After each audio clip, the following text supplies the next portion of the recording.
Hello, I am Shivi Saxena, TGT from Gyandeep senior secondary public school. Students, आपका chapter number 6 running में है, चल रहा है। इसकी एक्सप्लेनेशन हो रही है बच्चों। इसमें आपने सबसे पहले फैक्टर्स इन्फ्लुएंसिंग एटमॉस्फेरिक प्रेशर ये लिया था। इससे पहले एटमॉस्फेरिक प्रेशर के बारे में जाना था और कौन कौन से फैक्टर्स हैं उसमें आपने altitude, air temperature, moisture contents देखा था। इसके बाद the pressure belt of the earth, इसमें आपने जोन्स देखे थे कि जोन के अकॉर्डिंग हमारे अर्थ का प्रेशर बेल्ट बनता है। ये आपने इसमें बहुत अच्छे से समझ लिया है स्टूडेंट्स। फिर हम आ गए थे बच्चों, एक डायग्राम के थ्रू हम लोगों ने ये देखा था कि किस तरीके से हमारे प्रेशर बेल्ट्स चेंज होते हैं।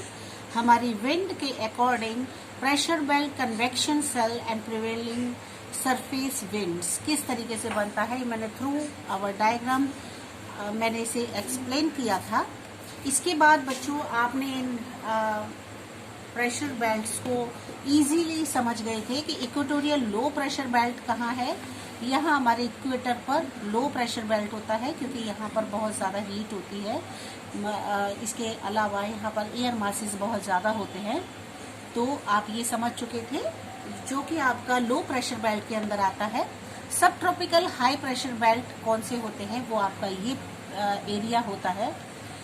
इसमें क्योंकि हाई प्रेशर इसलिए बनता है क्योंकि यहाँ पर स्टूडेंट्स हीटनेस सन की जो है वो कम पहुँच पाती है, कम गर्मी पहुँच पाती है। तो यहाँ हीट कम होने की वजह से एयर मासेस कम होते हैं और इस वजह से यहाँ पर हाई प्रेशर बनता है बेल्ट्स का, ये भी आपने समझा था। उसके बाद सब पोलर लो प्रेशर बेल्ट जो था ये आपने देखा था कि लो प्रेशर बेल्ट जो होता है सब ट्रॉपिकल का, ये भी सब पोलर का, वो भी आप समझे थे कि किस तरीके से हमारा प्रेशर जो है इसमें लो हो जाता है सब पोलर लो प्रेशर बेल्ट्स में। तो इस तरीके से the sub polar low pressure belt occur around 60 degree north and south. ठीक है, ये हमारे 60 डिग्री नॉर्थ और 60 डिग्री साउथ और 60 डिग्री नॉर्थ में आइडेंटिफाई हो रहा है। इसको आपने समझा था कि किस तरीके से जो है ये हमारा बनता और बिगड़ता है। This is a zone where two wind system coverage, यहाँ पर दो विंड सिस्टम कवरेज होते हैं ज़्यादातर, जो आपने इसमें समझे भी थे। जो आपका आप देख रहे होंगे इसमें आपने सब पोलर आपका लो प्रेशर जो आपका 60 डिग्री साउथ और नॉर्थ में जो है, यहाँ पर आपका विंड सिस्टम कवरेज जो है वो दो तरह से बनता है। टू टाइप्स की विंड्स यहाँ पर चलती है, एक होती है प्रिवेलिंग वेस्टर्लाइज विंड्स और दूसरी होती है पोलर ईस्टर्लाइज विंड्स। ठीक है, तो जो आपकी इसमें देखोगे आप समझोगे वो आपका ये है कि द वेस्टर्लाइज बीइंग वार्मर, जो वेस्ट डायरेक्शन से आपकी विंड्स आती हैं वो गर्म होती हैं, वार्म होती हैं, is force to rise over the cold polar air. ये क्या करती हैं, जो कोल्ड एयर होती है उसको वो ऊपर की ओर धकेलती हैं, राइज करती हैं। The rising air creates this area of low pressure, इस वजह से यहाँ का जो एरिया होता है वो लो प्रेशर बेल्ट के अंतर्गत आता है। This is a zone of storm causing by the powerful uplift of air, और ये वो जोन एरिया होता है जहाँ पर कि पावरफुल अपलिफ्टमेंट होता है, यहाँ पर और यहाँ इस दोनों डायरेक्शन में। इसके अलावा फिर एक लास्ट है प्रेशर बेल्ट, वो है the polar high pressure belt. ये कौन कौन से होते हैं?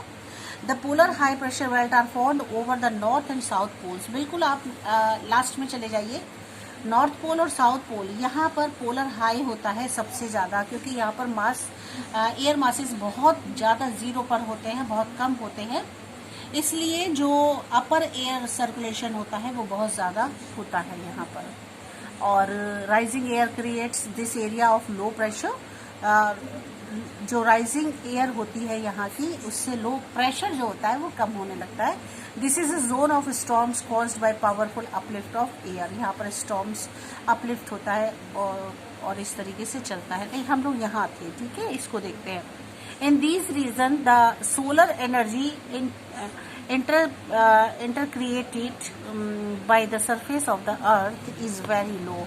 और जो यहाँ इस रीजन का जो सोलर एनर्जी होती है वो बिल्कुल जीरो होती है, बहुत ही कम होता है। बच्चों अंडरस्टूड है, आप खुद इसी समझते होंगे इस चीज को। क्यों होता है ऐसा? क्योंकि अर्थ का जो सरफेस होता है, जो हमारा जो सन होता है, सन की जो रेजेस होती हैं हमारी अर्थ पर, वो कम आती हैं यहाँ पर और यहाँ पर। इन दोनों डायरेक्शन में सन की रेजेस कम आती हैं, जिस वजह से कि यहाँ पर जो आपका ज़्यादातर एरिया कैसा बन जाता है, लो प्रेशर में बन जाता है, और यहाँ पर हवाओं का कम प्रेशर होता है इस तरह से।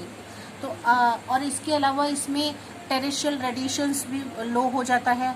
The air over the poles is there for always cold. और यहाँ पर दोनों साइड में जो सन की रेजेस कम पहुँचती हैं, तो यहाँ पर नेचुरल सी बात है बच्चों कि इस जोन में जो है कोल्डनेस रहती है, डेंस होता है, हैवी होता है, और creating belt of high pressure. और प्रेशर जो होता है वो काफ़ी हाई होता है इस तरीके से। तो आप देख रहे हो, है ना। इसके अलावा बच्चों ये प्रेशर बेल्ट्स खत्म हो गया यहाँ पर आपका। अब आता है आपका विंड्स। विंड्स में आप देखोगे कि क्या दिखाया जाता है इसमें। विंड्स भी बेटा हमारी डिफरेंट होती हैं, अलग अलग तरीके की होती है, एक तरीके की विंड्स नहीं होती हैं। The different pressure conditions on the surface of the earth have a very important consequence. जो प्रेशर होती कंडीशन होती है वो अलग अलग तरीके की अलग अलग सरफेस पर बनती है। जिस तरीके से आपके प्रेशर बेल्ट्स अलग अलग सरफेस पर बनते हैं, सेम ऐसे ही आपका विंड्स का भी प्रोसीजर चलता है। दे मेक एयर मूव, ये हवा को चारों ओर घुमाते हैं। Invariable air moves from an area of high pressure to an area of low pressure. ये हाई प्रेशर से लो प्रेशर की ओर चलने वाली एयर होती है, हवा होती है। Seasonal diurnal variations also effect air movement. अच्छा, जैसे सीजन होता है उस सीजन के अकॉर्डिंग ड्यूरनल वेरिएशंस होते हैं इसमें, और एयर मूव करती है अपने सीजन के अकॉर्डिंग। जैसे कि सर्दियों में कोल्ड सीजन में दूसरी तरह से एयर चलेगी, और आपका समर सीजन में विंड्स दूसरी तरह से चलते हैं। तो इस तरह से ये चेंज होते हैं। इसके अलावा देखिए, moving air is called wind. जो घूमती हुई हवाएं होती हैं उनको विंड कहा जाता है। We may not be able to see the wind. हम कोई भी हवा को देख नहीं सकता स्टूडेंट्स, ये सबको पता है ना। केवल हम उसे महसूस कर सकते हैं, फील कर सकते हैं, लेकिन उसे हम देख नहीं सकते।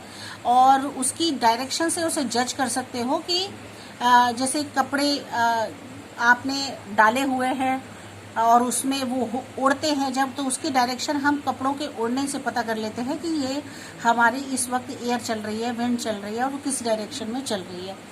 पेड़ की पत्तियों से पता चल जाता है ना, कि वो लीव्स किस और डायरेक्शन में जा रहे हैं, तो उससे मालूम पड़ता है कि हवा चल रही है, कहाँ चल रही है।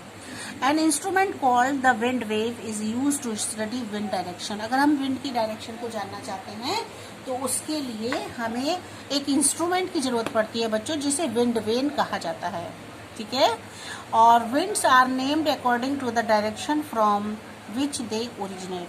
और जिस तरीके की डायरेक्शन में विंड्स चलती हैं, ओरिजिनेट होती हैं, उसी तरह से उस विंड का नाम रख दिया जाता है। For example, winds which blow from the north are called north winds, and winds which blow from the southwest are called southwest wind। Clear है, सिंपल सी बात है कि जिस डायरेक्शन में हवाएं चलती है उस विंड को उसी का नाम दे दिया जाता है।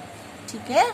आप देखिए, और इसमें क्या बता रहे हैं कि wind can either B gentle और स्ट्रॉन्ग। जो विंड होती है ना तो बहुत ज्यादा स्ट्रॉन्ग होती है और ना ही बहुत ज्यादा जेंटल होती है। A gentle wind is called a breeze. जो जेंटल विंड होती है